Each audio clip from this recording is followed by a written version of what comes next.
Tu ngjatjeta uroj të jeni mirë, orët që na ndajnë nga shpërthimi i madh ka zhvillime të mëdha, zhvillime të jashtëzakonshme në Shtetet e Bashkuara të Amerikës, në Londër, në Angli, në Europë në përgjithësi dhe në Gaza.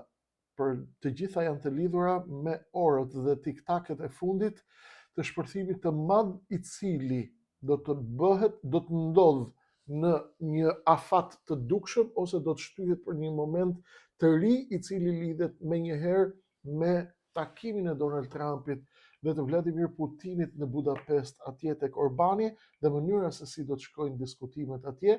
Ka 3 pika të cilat janë duke shpërthyer apo në afatin e fundit të shpërthimit. Gaza është me zhvillime të mëdha, Amerika është me zhvillime të mëdha, Londra dhe Europa janë me zhvillime të mëdha.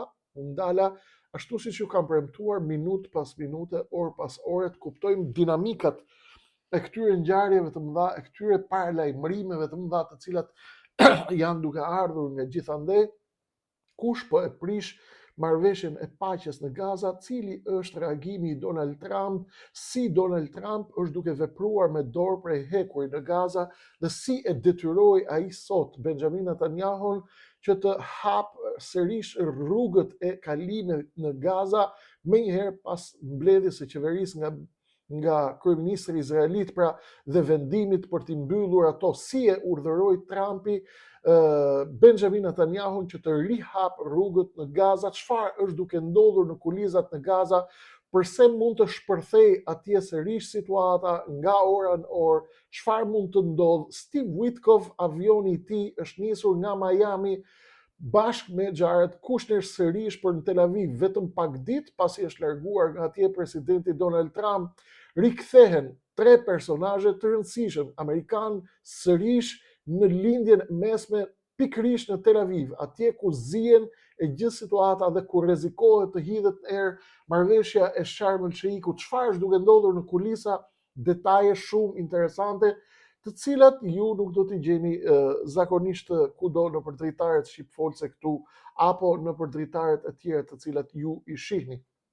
Një zhvillim jashtëzakonisht i rëndësishëm vjen nga Londra. Çfarë po ndodh në Londër? Një personazh i rëndësishëm, gazetat britanike janë duke folur për thirrjen tashmë zyrtarisht të qeverisë së Londrës për popullin e Britanisë së Madhe që të bëhen gati për përballjen e madhe me Rusinë, e cila është duke u përgatitur dhe që do të ndodh pa asnjë lloj diskutimi. Londra po përgatitet për përplasjen e madhe dhe ka thënë se Europa duhet të bëjë gati gjithashtu. Çfarë po ndodh? Edhe këto detaje do t'ju sjellim dhe një detaj tjetër i rëndësishëm. Gati në shpërthim, Amerika dhe nëndheu i saj zihen prej kohësh, siç e kemi shpjeguar, por tashmë kemi ardhur në një pikë të re. Donald Trump ka hedhur fekale dhe ka hedhur jashtëqitjet ndaj gjithë popullit opozitar, ndaj Antifës dhe ndaj të majtës radikale, e cila ka dalë rreth 7-8 milion veta në të gjithë Shtetet e Bashkuara të Amerikës, të organizuara nga ajo që quhet organizata 50-51, pra 50-50, një organizat e cila duket që është pak më e butë se Antifa, apo se sa e majta radikale e përfaqësuar nga Antifa. Donald Trump ka dhënë një përgjigje për protestuesit dhe ky është një sinjal tepër i rrezikshëm që tregon se Amerika po shkon drejt një trajektore të madhe. Sinjali është Trump del i veshur me rroba ushtarake, duke fluturuar në një avion luftarak bombardues dhe avioni hedh tonelata jashtëqitje mbi popullin protestues. Pra ai i ka bërë atë që nuk thuhet popullit protestues atje. Ka zemra të madhe se çfarë është ky reagim i Trumpit. Sigurisht ai do ta gjejë rrugdaljen dhe do thotë aty nuk kemi të bëjmë me jashtëqitje, por unë jam duke hedhur mbi popullin protestues për shembull, apo mbi këta të majtët radikal, jam duke hedhur tonelata marmalat për shembull, apo jam duke hedhur tonelata protein. Pra duket qartë dhe kemi thirrje të reja nga Amerika, nga grupi dhe stafi i ngushtë i Donald Trumpit, të cilët duket që po e çojnë situatën në një kah tjetër. Ti kuptojmë gjitha këto zhvillime. E nisim menjëherë me Gazën. Jemi përpara disa orëve nga shpërthimi i madh, qoftë në Gaza, qoftë në Europë, por edhe në botë, e cila i ka gjithë sytë në Budapest, por edhe zhvillimet e tjera në Venezuela dhe zhvillimet brenda të Amerikës, të gjitha kjo panoramë na tregon që jemi përballë një situate e cila pa asnjë diskutim na detyron dhe na e bën të detyrueshme përtej të gjitha propagandave dhe përtej të gjitha sasisë frikshme të rrenave që kanë qarkullim, të kuptojmë në detaje të imta se çfarë është duke ndodhur. Shkojmë në Gaza menjëherë, është prishur përkohësisht marrëveshja e paqes, të cilën e vuri Donald Trumpi me aq shumë mund, me aq shumë përpjekje, me aq shumë telefonata me Erdogan, me Katar, me Turqi, Arabi Saudite, Emirate Arabe, Egjipt, Pakistan, Indonezi, e gjithë bota u bë lëmsh për të marrë vesh me Hamasin, me Izraelin, me Netanyahu dhe arritëm të firmosin një marrëveshje të paqes. Marrëveshja e paqes u hodh nerë. Mbi 100 bombardime ka kryer Izraeli në Gaza. Sot, pra në orët e fundit, dhe janë vdekur, janë ndarë nga jeta mbi 34 vetë. Sigurisht që 34 vetë në 100 sulme bombarduese duket numër i vogël në krahasim me atë që ka ndodhur, por çfarë po thonë gazetat izraelite dhe ato perëndimore, por edhe ato arabe në këtë moment, janë duke thënë se numri i 24 apo 30 të vrarëve për 100 pas 100 bombardimeve të Izraelit dhe prishjes së kësaj skeme të paqes të Donald Trumpit është i lidhur me bombardimet që po bën Izraeli ndaj tuneleve të Hamasit atje. Hamasi nga ana tjetër është duke treguar në një farë mënyrë po bën një skem tjetër, një lojë tjetër, është duke e riprodhuar veten me emra të tjerë, që do të thotë, unë thot Hamasi nuk kam asnjë lidhje me organizatat dhe me grupet të cilat janë duke bërë hakmarrje apo janë duke bërë përplasje me grupet e tjera terroriste të cilat kanë filluar të mbinë, do t'ju shpjegoj me imtësi që ndroni me mua. Çfarë është duke ndodhur?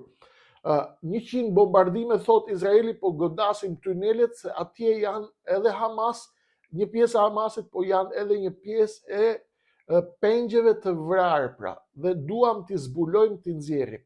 Çfarë thot Hamasi? Unë thot s'kam lidhje me këtë që po ndodh, sepse ne kemi rënë dakord, thot Halil e Buhaje apo Halil el Haje, që është njëri nga liderët e Hamasit, që po shkon gjithandej veçanërisht në Kairo ku takon me shërbimet sekrete egjiptiane atje për të koordinuar procesin e paqes. Shqetësohet Trump shumë dhe e kupton që atje ka dikush që don ta prish marrëveshjen. Kush tjetër do ta prish marrëveshjen përveç njëri të interesuar i cili do që kjo gjë të mos shkojë. Është Benjamin Netanyahu. Pse? Sepse mbyllja e procesit pra vendosja e paqes dhe qëndrueshmëria e armëpushimit në Gaza do të thotë që në zgjedhjet e ardhshme qeveria e tij të bjerë dhe do të thotë që ai të humbas dhe do të thotë që ai të shkojë drejt burgut. Kjo është frika e Benjamin Netanyahus. Ndaj ai kërkon kërkon siguri dhe kërkon garanci nga amerikanët dhe nga Trumpi se në qoftë se ai do të qëndrojë djali i mirë dhe djali i sjellshëm, amerikanët do t'i japin garanci që nuk do t'i ndodhë gjë dhe se nuk do të bjerë dhe se do të ndërmarrin hapa të cilat e ruajnë pushtetin e tij, pra të Partisë Likudit dhe të aleatëve të tij, Ben Gvir dhe Smotrich, të cilët janë duke kërcënuar dhe duke tallur pafundësisht Netanyahun për këtë marrëveshje që është duke bërë në Gaza. Në fakt, versioni tjetër që thonë gazetat izraelite dhe shtypi izraelit, Maarif dhe Haaretz, janë duke thënë se kemi një version 2 të asaj që është duke ndodhur në Gaza në këtë moment, që është dalja e antarëve të Hamasit, dhe kjo ka qenë arsyeja përse Donald Trump i ka toleruar në fillimet e tyre, pasi antarët e Hamasit të dalë nga tunelet kanë goditur grupacione terroriste të një personazhi për cilin ju kam folur, quhet Yasser Abu Shabab.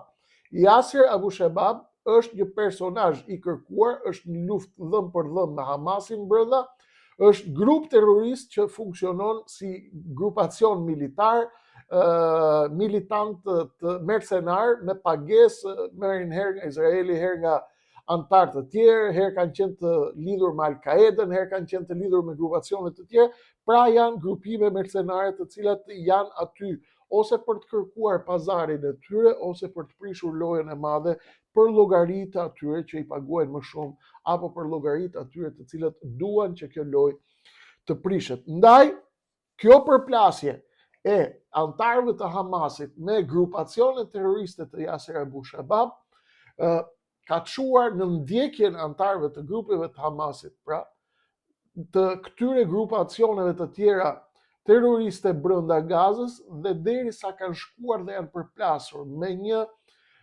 mjet të blinduar, a tank, a mjet i blinduar izraelit, dhe kanë vrarë 2 oficer izraelit.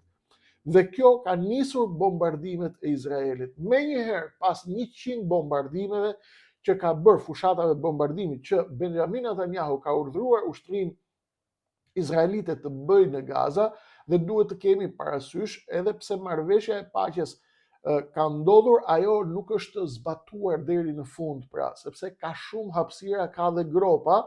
Do t'ju tregoj tani se cilat janë këto gropa tek marrëveshja e paqes në Sharm el Sheikh, dhe këto janë gropat të cilat do të risjellin Washingtonin në Tel Aviv me 3 personazhe tashmë të rëndësishëm pas largimit vetëm para pak ditësh të Donald Trumpit nga Tel Avivi. Rikthimi i Steve Witkoff dhe i Jared Kushner bashkë me zëvendës presidentin J.D. Vance, të cilët kanë vetëm një mision në rikthimin e tyre. Avioni është nisur tashmë për Tel Aviv, në rikthimin e tyre misioni është rishikimi apo mbyllja e të gjitha gropave të zeza dhe pikave të errta në marrëveshjen e paqes dhe të armëpushimit ndërmjet Izraelit dhe Hamasit që u firmos në Sharm el Sheikh, në mënyrë që të eliminohen të gjitha pretendimet apo pretekstet që mund t'i marrë Benjamin Netanyahu apo kushdo tjetër që të prish këtë marrëveshje të paqes, sepse Trump e don me çdo kusht. Po të qëndrosh dhe pak me mua, do ta kuptosh se pse e do Trump këtë me çdo kusht, dhe pse ai tashmë është duke e goditur fort Netanyahun edhe atëherë kur një pjesë e madhe e kupton lojën si kur Donald Trump është duke i shkuar tërësisht pas fijes Benjamin Netanyahus.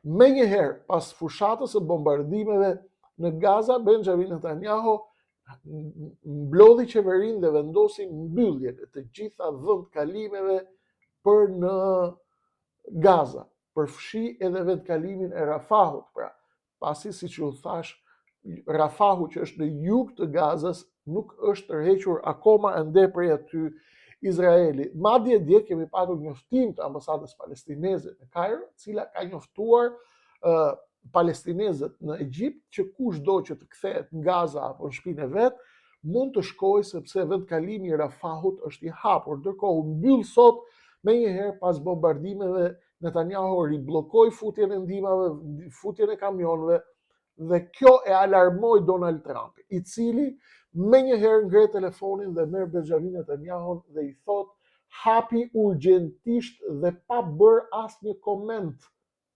Hapi urgjentisht dhe pa bërë asnjë koment rrugë kalimet për në Gaza dhe mos guxo të prishësh marrëveshjen e paqes. Menjëherë Netanyahu zbaton urdhrin e Trumpit dhe e refuzon dhe e anullon vendimin e qeverisë që e kishte mbledhur vetëm para pak orësh. Pse? Sepse Trump e do patjetër këtë marrëveshje paqe. E do patjetër pse? Sepse do që të kontrolloj të gjithë narrativën dhe do të shkoj shumë i fortë tek Putini në Budapest, duke kontrolluar lojën Karaibe me Venezuelën, duke kontrolluar lojën në lindjen e mesme dhe duke mbajtur atë me shumë zor deri para shpërthimit të madh dhe duke u bërë gati për të ruajtur qetësinë në Gaza në këtë moment, duke e shndërruar Izraelin dhe Benjamin Netanyahun në një lojtar të planit të tij të madh me treguesin e qartë të influencës së tij dhe të pushtetit të tij mbi Netanyahun për të vendosur gjithçka e do Donald Trumpi në këtë moment. Por, ju a thash, Netanyahu ka nevojë për garanci. Plani i Trumpit cili është të zgjerojë marrëveshjen e paqes dhe të thithë edhe shtetet e tjera. Pse? Sepse Trump marrëveshjen e paqes, në qoftë se ajo aplikohet dhe ushtrohet në Gaza, do t'i shitet me dhunë shteteve të tjera të rajonit dhe kur të shet Amerika, tjerë duhet të blejnë patjetër. Dhe ai do që ta marketoj fort këtë. Por, për ta marketuar këtë fort, ka nevojë miku i tij, i cili ja prish lojën dhe ja prish skemën her pas here në Tel Aviv, Netanyahu ka nevojë për garanci. Cila janë garancitë që mund t'i ofrojë Trumpi Netanyahus? Ka një garanci të madhe që mund t'i ofrojë dhe që me sa duket Washingtoni është duke punuar në këtë drejtim. Cila është tentativa e Benjamin Netanyahus për të marrë nëpërmjet Washingtonit miratimin e marrëveshje të paqes të mundshme me dy pika kryesore gravitetit të botës islame, që është Arabia Saudite dhe princi Mohammed bin Salman, i cili shkon në fund të muajit pra në Washington dhe Benjamin Netanyahu e di shumë mirë që Donald Trump do të tentojë të kërkojë me patjetër prej princit kurorës Mohammed bin Salman në Washington që ai të lëshojë dhe të shkojë drejt një marrëveshje paqeje me Izraelin, e cila nuk do të jetë gjithashtu e lehtë sepse Arabia Saudite ka thënë e ka kushtëzuar marrëveshjen e paqes me Izraelin me diçka që Netanyahu dhe djathta ekstreme e Ben Gvir dhe Smotrich nuk duan ta japin tani. Dhe janë dy, jo një, është mos aneksimi i bregut perëndimor dhe krijimi i kushteve për dy shtete, zgjidhjen me dy shtete, shtet palestinez, kthim i Izraelit në kufit e 67-s dhe Palestinë me Jeruzalemin lindor kryeqytet. Kjo është e para, dhe e dyta është marrëveshje e paqes me Arabinë Saudite dhe me Indonezinë. Indonezia është një nga vendet më të mëdha muslimane në botë dhe ka një lloj simbolike paqja mes Izraelit dhe Indonezisë. Në qoftë se Trump i sjell Netanyahut këto dy marrëveshje paqe, këto do të jenë një gur i fortë i Netanyahus që ai t'ia shes Knesetit dhe t'ia shes popullit të Izraelit në mënyrë që të rizgjidhet ai dhe të vazhdojë të qeverisë Izraelin bashkë me Likudin në zgjedhjet e ardhshme, që do të thotë mbyllja e rrugës për arrestimin, burgosjen e tij dhe mbyllja e rrugës për të çuar përpara planet që nuk janë sipas Orexit të Netanyahus. A do t'ia sjell Donald Trump apo nuk do t'ia sjell Indonezinë dhe Arabinë Saudite, kjo mbetet për t'u parë, por ai po i ëndërron Netanyahu. Pse? Sepse nuk ka më pushtet dhe fuqi që t'ia prish lojën Trumpit, sepse sa po tentoi sot t'ia prish lojën, ai e mori në telefon dhe i tha urgjent hap kanalet dhe hap rrugë kalimet në Gaza, dhe nga ana tjetër nuk ka shpëtim në qoftë se ngelet pa pushtet, sepse absolutisht e pret burgu. Dhe ajo që thot shtypi izraelit sot është shumë interesant. 73% e popullit të Izraelit sot, 73% e popullit të Izraelit është dakord dhe e mbështet procesin e paqes dhe këtë armë pushim që është duke ndodhur në Gaza. Kjo sa i përket orëve që na ndajnë nga shpërthimi i madh në Gaza. A do të guxoj ta shpërthej Netanyahu lojën apo jo? Orët në vijim do të na tregojnë gjithçka është duke ndodhur ndaj dhe tham orët përpara shpërthimit të madh. Shpërthimi i madh që do të jetë rrezikohet të ndodh seriozisht pas takimit të Trumpit me Putinin në Budapest dhe mungesës së një marrëveshje të qartë dhe serioze atje, kjo na çon drejt atij Big Bangu të madh që do ta trondis financat e planetit, tregtinë, politikën, gjeopolitikën dhe ekuilibrat global, ose mund të shkojnë drejt përplasjeve masive që do të intensifikohen në Ukrainë, në lindjen e mesme dhe në Venezuela, do të kemi shpërthimet e mëdha të cilat do t'i paraprind dhe do të ndalojnë Big Bangun e madh, përplasjen e madhe, në rast se nuk gjendet një akord ndërmjet Donald Trump dhe Vladimir Putinit, pas të cilit është Pekini, gjithmonë duhet të kuptojmë, lëvizin gjithë me lojtarë dhe me aleatët e tyre. Rusia koordinon mirë me Pekinin për të parë se si do të vendosin Amerikanët në vështirësi. Secila palë po blofon dhe të gjitha palët janë duke luajtur me imtësi milimetrike për të ndaluar shpërthimet e orëve të fundit, të cilat janë të mjaftueshme për të ndezur Big Bangun e madh. Ku e kuptojmë Big Bangun e madh? Shkojmë menjëherë në Londër, ku Lord Britanik dhe qeveritar kanë folur për shtypin britanik sot dhe kanë thënë që populli britanik dhe Europa duhet të bëhen gati për një luftë masive me Rusin, dhe kjo do të ndodhë pa asnjë diskutim. Generali Walker thot Rusia do të nisë dhe do të godas Europën lindore, do të godas infrastrukturën, jemi në Britani, generali britanik Walker, do të godas Europën lindore, do të godas pikat e stacionet e energjetikës, do të mund të godas Lituanin, dhe jemi të detyruar të bëjmë urgjentisht gati të gjithë sistemet e radarëve, duhet të bëjmë gati ushtrinë, dhe ka bërë thirrje gjithashtu në gazetën iPaper, në të cilën ai thot se, e thot Lordi Harris këtu, thot duhet patjetër të shtojmë numrin e forcave britanike. Britania e Madhe është shumë në krizë në çështjen e ushtrisë tani në këtë moment, sipas informacioneve të mia, shpresoj mos jem gabim, ka diku tek 80.000 ushtarë që nuk janë asgjë, pra. Lordi Harris ka thënë që është njëkohësisht dhe kryetar i Komisionit Përgatitjes Gatishmërisë Kombëtare në Parlamentin Britanik. Brenda këtyre kohëve të afërta, ose brenda maksimumi 2-3 viteve të ardhshme, kemi një përplasje masive. Çfarë do të thotë kjo? Do të thotë që edhe nëse ka një akord, nëse ka një marrëveshje ndërmjet Donald Trumpit dhe Putinit në Budapest, ajo do të jetë për të blerë kohë, ose nga Putini, ose nga Trumpi, ose nga të dy bashkë. Pra, Europa po përgatitet për ferrin e madh. Lordi Harris thot bëuni gati, civilët të nisen t'i bashkohen ushtrisë, jo më të përgatisin ushtrinë, të nis rekrutimi i civilëve t'i bashkohen ushtrisë angleze. Dhe të çojmë numrin e ushtarëve të Britanisë së Madhe minimalisht thot në 150.000, sepse përplasja do të jetë e përgjithshme.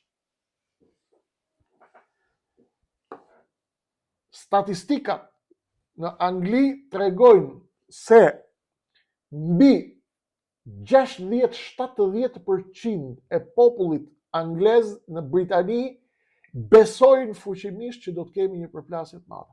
Dhe jo vetëm Anglia, bëhet fjalë për një luftë masive të pashmangshme ndërmjet Europës, dhe ai ka bërë thirrje gjithashtu që të marrin masa, të përgatiten për situatat emergjente, të përgatiten për mundësinë që kjo të ndodhë më shpejt se sa që kemi imagjinuar, të përgatiten për të gjithë skenarët. Ai e ka argumentuar këtë me të gjitha lojën agresive të Rusisë në Ukrainë, me lojën e saj agresive në vendet balltike, me mundësinë për të luftuar dhe për të goditur dhe për të sulmuar Lituaninë, me mundësinë për të rritur intensitetin e luftës në Ukrainë, por edhe goditje të tjera në infrastrukturën e energjetikës në Europën lindore, por jo vetëm, do të jetë një përplasje e fortë që për të cilën po përgatitet Europa me Rusinë, dhe kjo duket qartë që do të ndodhë. Njëra nga arsyet është se Europa e ka kuptuar tashmë apo është duke kuptuar dhe do të bëjë gjithçka, është duke kuptuar se diçka e madhe po gatuhet dhe është shumë e trembur që të dalë duar bosh nga marrëveshja e Budapestit, një marrëveshje e mundshme, një deal i mundshëm ndërmjet Donald Trump dhe Vladimir Putinit në Budapest, duke nxjerrë Europën duar bosh nga torta e re e planetit, do të thotë që do të kemi acarim dhe një përgatitje të Europës për të shkuar në përplasje masive, dhe siç e dini, britanikët janë armiqt e përbetuar të rusëve, janë hasmi i tyre strategjik dhe i përjetshëm, nëse do të mund ta quajmë të tillë. Duke patur parasysh gjithë të panoramë, vinë dhe pllaka tektonike brenda Amerikës lëvizin, lëvizja e famshme e ditëve të fundit, protesta masive në 50 shtetet e Amerikës nga lëvizja 50-51, e cila kërkon në lëvizjen e saj no king, pra Amerika nuk ka mbret, as ka për të patur mbret dhe as duhet të ketë mbret, pra duke refuzuar sjelljet institucionale të Trumpit, refuzimin e tij për të shkuar drejt njohjes këtyre procedurave institucionale, pra ai është duke vendosur me kokën e vet, është president autoritar, ka kthyer shtëpinë e bardhë në familjare, vendimet i merr vet, nuk pyet për njeri e kështu me radhë. Në fakt, kjo që tregon, kjo që po ndodh në Amerikë, është pjesë e atij vlimi që është duke ndodhur në nëndheun e Amerikës, të cilin ne kemi besuar deri tani se Amerika e ka imunitetin dhe sistemin imunitar për ta përfithur këtë që është duke ndodhur. Mbi 7-8 milion protestues flitet nga e majta në Amerikë që refuzojnë Trumpin dhe sjelljen e tij. Ai i ka kthyer një përgjigje të tmerrshme, shkatërruese. Ka bërë një video me artificial intelligence në avion, i cili hedh jashtëqitjet sipër popullit dhe janë revoltuar, janë nxehur, dhe kjo nuk është thjesht prej talljes së Trumpit dhe një stil as pak presidencial për hir të vërtetës, të hedhësh jashtëqitje mbi popullin protestues, por ai e ka mesazhin për Antifën, pra për të majtën radikale, e cila qëndron me emër tjetër prapa protestave. Protesta nuk ka asgjë të keqe sepse aty është, por ajo që po ndodh në Amerikë është diçka shumë më e madhe. Si e kuptojmë këtë? Këtë kuptojmë nga deklaratat më të fundit të njeriut më të afërt, apo njëri nga njerëzit më të afërt të presidentit amerikan, që Steve Bannon. Steve Bannon, të gjithë ju që jetoni në Amerikë dhe jeni shumë ju që na ndiqni nga Amerika, Steve Bannon ka thënë para pak kohëve që ne duhet të bëhemi gati që Donald Trump të qeverisë edhe për një mandat të tretë, diçka që është e ndaluar kategorikisht dhe është e sankcionuar në kushtetutën amerikane. Për të ndryshuar këtë pikë dhe për të ndryshuar këtë rregull që nuk lejohet mandati i presidentit të jetë më shumë se 2 raunde, duhet ndryshuar pika 5, neni 5 i kushtetutës amerikane. Për të ndryshuar nenin 5 të kushtetutës amerikane, presidenti Trump duhet të zgjedhë një nga 2 rrugët dhe nuk ka për t'i lënë pa i studiuar juridikisht mundësinë e aplikimit të këtyre 2 rrugëve. Rruga e parë është që ai të marrë miratimin e 2/3 të antarëve të Kongresit dhe të Senatit dhe miratimin e 3/4 të shteteve të Amerikës, që do të thotë 38 shtete nga 50 shtetet të Amerikës duhet bien dakord me ndryshimin e nenit 5 të kushtetutës dhe 38 shtete nga 51 shtete bien dakord ndryshon neni i kushtetutës dhe mund të ndryshohet kushtetuta dhe të hapet rruga për një mandat të tretë. Ndërsa rruga e dytë është e lidhur me mundësinë tjetër, pra rruga e dytë kushtetuese dhe ligjore është duhet të thërrasë Trump patjetër 34 shtete amerikane në një organizim që quhet Konferenca Kombëtare Kushtetuese Amerikane. Dhe në qoftë se këta diskutojnë dhe këto shtete bien dakord, pra kjo konferencë kombëtare kushtetuese bie dakord për ndryshimin e nenit 5 të kushtetutës, atëherë shkojnë në votim dhe nëse fiton votimi, do të thotë që automatikisht neni 5 i kushtetutës amerikane është ndryshuar, që do të thotë hapet rruga për një mandat të tretë. Por, edhe në rast se Donald Trump do të dështoj pra, apo nuk do t'ja dal të arri ose 3/4 e Senatit dhe të Kongresit bashkë me 38 shtetet amerikane nga 50, ose bashkimin e 34 shteteve dhe shkuarjen në votim, pra dhe marrjen e miratimit të tyre, ai po shikon mënyra të tjera juridike për të vazhduar ose duke nxjerrë në prag të parë, në plan të parë zëvendësin e tij J.D. Vance, dhe ky të jetë presidenti i vërtet dhe ai të jetë vetëm në mënyrë figurative, diçka që opsion që është pak i vështirë po të shohësh personalitetin e J.D. Vance-it, ose zgjedhja e një personazhi si kandidat për president i rëndësishëm, kandidaturë e rëndësishme, por ai më pas tërhiqet për arsye shëndetësore nga detyra dhe automatikisht Donald Trump shkon si zëvendës president amerikan dhe vazhdon përsëri një mandat të tretë në rast se shkojmë drejt këtij skenari. Nga ana tjetër, kemi një zhvillim shumë të rëndësishëm i cili lidhet me shuplakën e fortë të Donald Trumpit ndaj Zelenskit dhe refuzimin kategorik të orëve të fundit. Ka një shuplak tjetër që ka ardhur për Zelenskin, i ka thënë urgjentisht paqe dhe i ka dhënë edhe ultimatumin tjetër: lësho territoret. Lëshimi i territoreve këtu është themra e akilit. Ukraina është në shok. Trump i ka thënë lëshoj Donbasin, lëshoj Putinit. O paqe o s'ka. Pse do të thotë kjo? Sepse po shkojmë ke pika vlimit. Pika vlimit është qameti. Qameti. Përplaset janë fuqi bërthamore. Ore nuk shkojnë në përplasje bërthamore se s'kan lujt mëndsh. Nuk kanë lujt mëndsh, po na i bërthamore taktike e ktheu botën përmys. Sistemi po bie. System is crash. Sistemi po crash, po thyet, po bie, tha John Bolton pardje. Sistemi po bie, sistemi politik botror po bie. Sistemi bankar është duke u mbajt kështu në pikat e fundit. Monedhat janë duke u mbajt në fund, në pikë të fundit. Tregtia, ekonomia, inflacioni në përbot.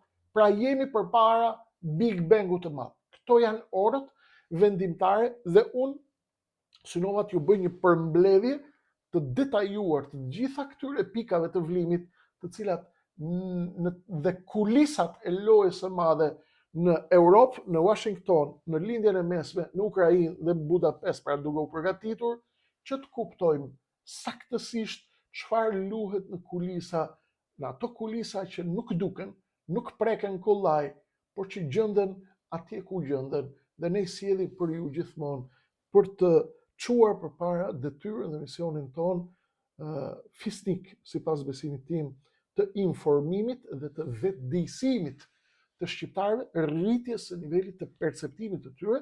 Jam i vetëdijshëm që një pjesë e madhe e njerëzve ndoshta nuk i kuptojnë këto detaje, sepse këto janë të dhëna për njerëz që i njohin situatat, por unë besoj se ka mjaftueshëm njerëz të cilët kanë dëshirë dhe kanë interes të lartë për të njohur të gjitha këto zhvillime të jashtëzakonshme, të mëdha, të rëndësishme, që do të kenë ndikim në të ardhmen e planetit dhe automatikisht në të ardhmen e jetëve tona këtu në këto vende në të cilat jemi duke jetojmë. Kaq kishim për sot. Do të ketë zhvillime të mëdha në vijim dhe unë do të jem orë pas orë, minutë pas minuti për t'i dekriptuar të gjitha zhvillimet për ju, si gjithmonë nga këtu, nga Akademia Gjeopolitike e Lëvizjes Adheu. Unë Kreshnik Osmani, për gjithë ju që më shihni për herë të parë, nëse shihni se ka ndonjë vlerë, çojeni pjesës tjetër shqiptarët njihen me këto biseda që unë besoj se janë të rëndësishme, ashtu siç keni deklaruar dhe ju, dhe t'i ndjekim hap pas hapi gjithçka është duke ndodhur. Vijone në mënarç.